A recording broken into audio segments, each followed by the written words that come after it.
消除腰痛，繃緊腿後腱10秒拉筋運動。只要做咗呢個由西良醫生建議嘅拉筋運動，就可以喺短時間改善到腿後腱繃緊，亦都可以令到腰痛有效咁樣改善啦。西良醫生建議嘅有效大幅咁樣改善腰痛、繃緊腿後腱10秒拉筋運動。呢個運動做法好簡單，首先請大家準備一張高過自己嘅膝頭左右嘅凳先，跟住稍為坐出張凳少少，將腳趾褪後，位置大概係由膝頭度起正下方嘅位置就啱啦。之後雙手好似畫面咁放喺兩隻腳後邊捉住腳腕，心口貼住大髀，跟住個頭向下擺，然後提起你嘅臀部，並且慢慢伸直對腳。不過注意，千祈唔好夾硬嚟啊！如果對腳伸唔夠直都唔緊要噶。去到大髀後邊有順暢拉筋痛痛地嘅感覺，停喺度 hold 10秒。小心注意，做嗰陣時心口同大髀千祈唔好分開，分開咗效果會減半嘅。數完10秒之後，慢慢咁將個人還原翻去坐喺度嘅位置，咁樣就做完一組啦。呢個運動記得要每日早晚各做2組，淨係咁簡單嘅動作已經可以好有效改善問題噶啦。我哋請嚟頭先見過嘅2位幫手，佢哋係患有腰痛24年嘅九寶，同埋腰痛咗5年嘅山田。2位喺頭先嘅檢查入邊發現腰痛嘅原因，原來就係在於大髀後邊嘅肌肉、腿後腱繃緊而導致。究竟最後九寶同山田嘅腰痛有冇咩改變呢？挑戰1星期之內可以改善腰痛，係時候開始啦。第1日，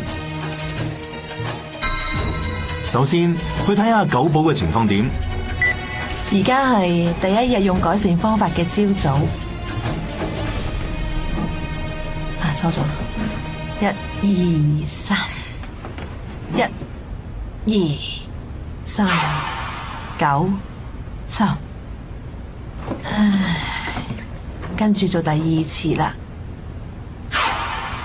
，10。做完啦。跟住山田又點呢？準備1、2、3、4、8、9、10。有仔仔幫手真係好啊！再嚟啊！係。今次九寶同山田朝早都係喺返工之前拉筋，而夜晚嗰2組都係喺沖完涼之後做嘅。2位都好有規律咁樣，連續1個星期做完拉筋運動。究竟最後佢哋煩惱咗好多年嘅腰痛問題，可唔可以改善到呢？呢日係實驗結束後第2日，我哋再次去到九寶同山田屋企拜訪。首先睇下九寶，而家你條腰覺得點樣啊？我真係估唔到，而家就算踎低都唔會痛啊！真係㗎？慢慢落，一路落都好奇怪，竟然落到去邊都唔覺得痛喎。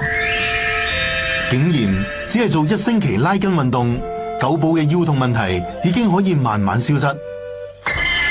咁嘅話，山田又點呢？我而家真係一啲都唔覺得痛啦，做起家務上嚟真係輕鬆咗好多。唔止改善咗腰痛咁簡單，做呢個腿後腱拉筋運動，竟然仲有意外收穫。咁樣拉筋好易見到地先啲垃圾，我會一路執一路行咯。最後再請2位做多1次前屈檢查，用專業儀器去測量下腿後腱嘅狀態。九寶以前測量完，結果係距離地面16.4 cm， 今次又點呢？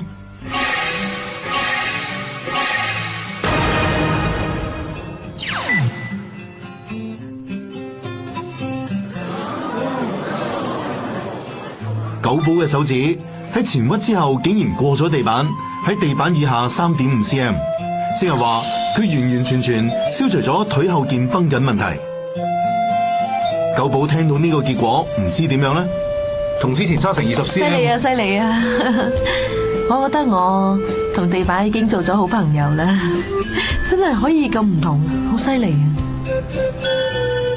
跟住輪到山田啦，之前佢檢查完，結果係距離地面20 cm 咁多。